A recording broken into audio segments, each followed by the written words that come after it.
Hi, this is Steph with Belladonna Dyes, and today we're going to be doing the single color red wine.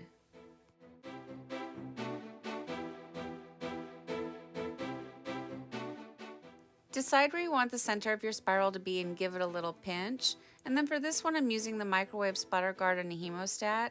And I got both of these off of Amazon, and I have links for them down below in the description box, along with everything else that I use for tie-dye. So go ahead and check that out. So you want to click your hemostat down on the first click because it doesn't need to be overly tightened. You don't want to tear a hole in the center of your shirt. And then just give it 2 or 3 twists, and then with your opposite hand you're going to be creating the pleats and actually making the spiral. And go as far as you can using the splatter guard, and when you can't go any farther you want to unclick the hemostat and gently wiggle it out. Now for my spirals, I like to secure them by using rubber bands, and for this one I'm using my favorite rubber bands, and they really are the best rubber bands for spirals. They're the right size, they don't make your spiral want to fold up on itself, taco up, and they rinse off really easily. And then once I get a few rubber bands on there, I like to pull on all of the loose tails and tuck them into the nearest rubber band.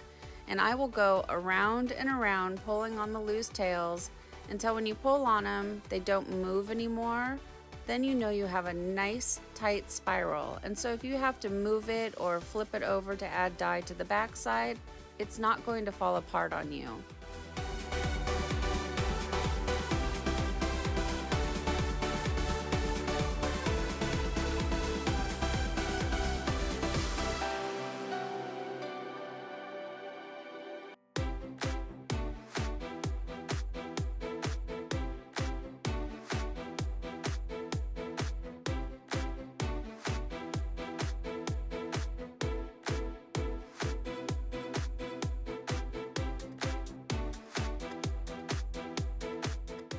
Sometimes it can be challenging to get all of the tails tucked in, so keep in mind that your ice barrier will help hold them in.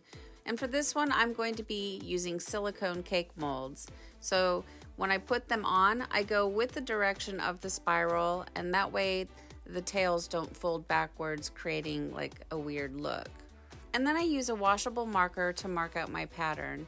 And this is not a necessary step, but it's something that I choose to do. It just helps me stay on task. And now it's time for the fun part and my favorite part, adding the dye. So this one's going to be done in the single color red wine, and this tutorial will go into the playlist of Dharma's dye swatches.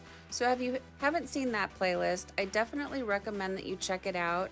It's a really useful tool. It's not 100% complete yet because I've only made it down into the reds, but I will get there eventually.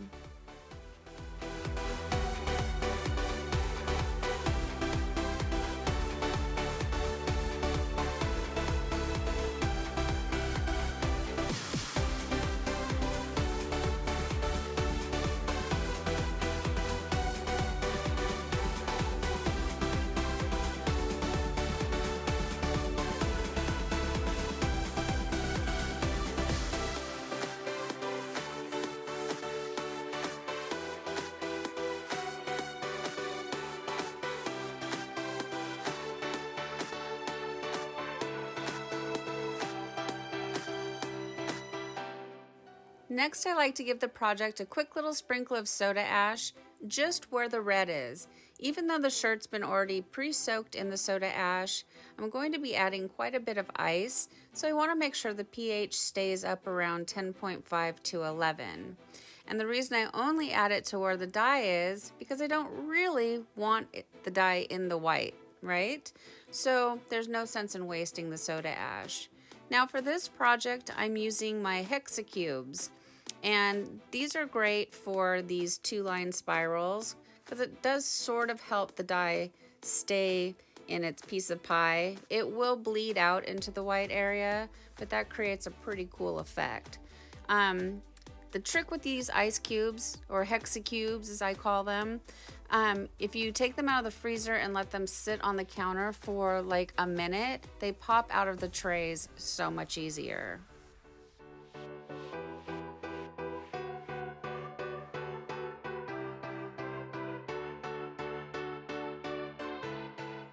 And then you want to batch the project for at least 24 hours after the ice melts. Where I live, it's still really cold. It's barely 65 degrees.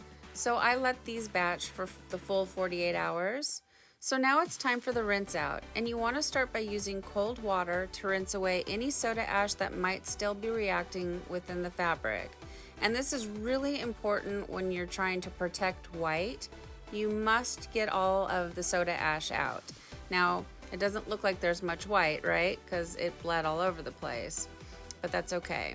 So rinse out all the soda ash with the cold water, and then increase your water up to hot and rinse until the water runs pretty much clear.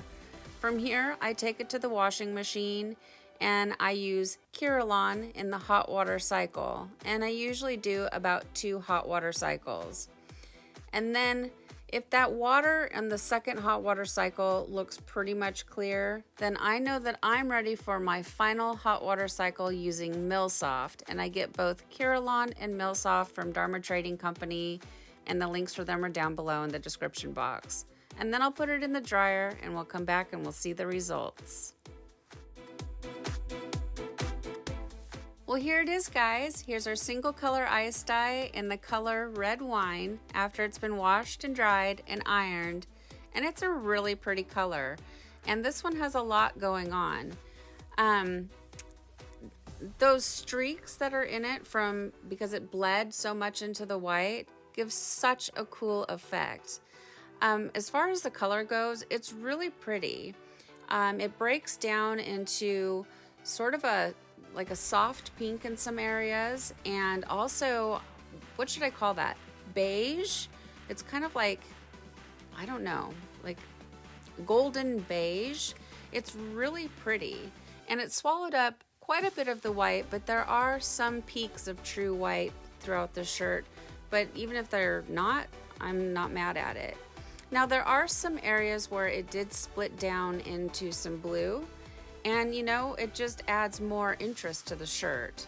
So overall, I'm really pleased with this color. You know, a lot of the reds are super duper similar, but I like this one. I think it's actually quite pretty. So, I don't know. I'm pretty pleased with the way this one turned out.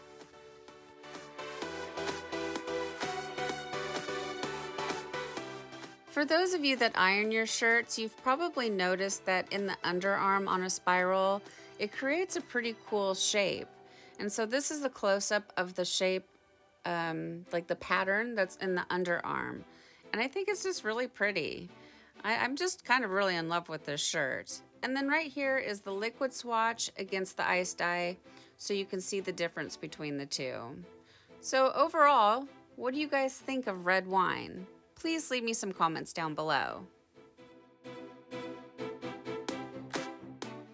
Thank you so much for watching. Please subscribe to my channel, leave a thumbs up, and click the bell and set it to all. That way you get notified of future uploads. And remember, have fun tie-dyeing.